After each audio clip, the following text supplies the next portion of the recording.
Mahigit isang linggo matapos sumadsad noong kasagsagan ng pananalasa ng habagat, tuluyan na pong lumubog ang isang tugboat sa Botolan, Zambales. Binabantayan ngayon ang posibilidad na magkaroon ng oil spill. Saksi, si June Veneracion.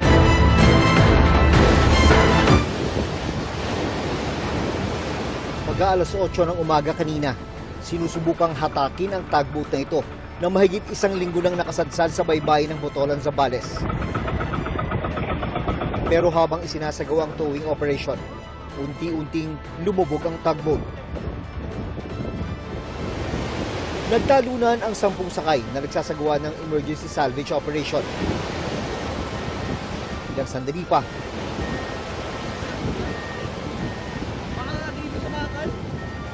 tumagilid ang tugboat sa gitna ng malalakas na alon. Ang mga tumalon mula sa tugboat, kitang palutang-lutang sa tubig. Sa loob ng 2 minuto, tuluyan na itong lumubog sa lalim na 24 na metro. Nasagip lahat ng 10 manggagawa na tumalon mula sa tugboat. Maayos na ang kanilang lagay. Binabantayan ngayon ang 15,000 litrong diesel na karga ng tugboat noong lumubog to.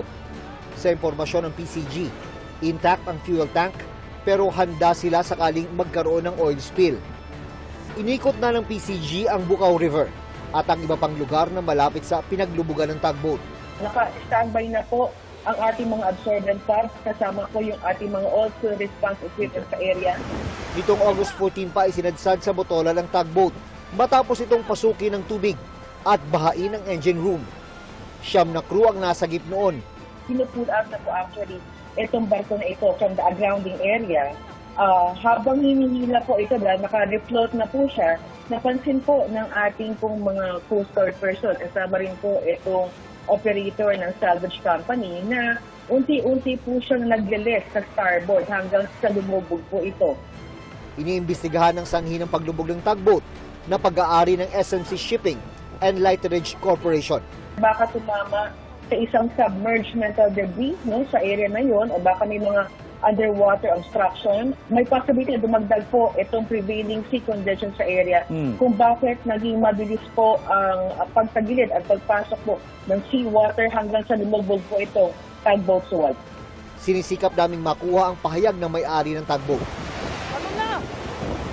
Ako si June Veneracion, ang inyong saksi.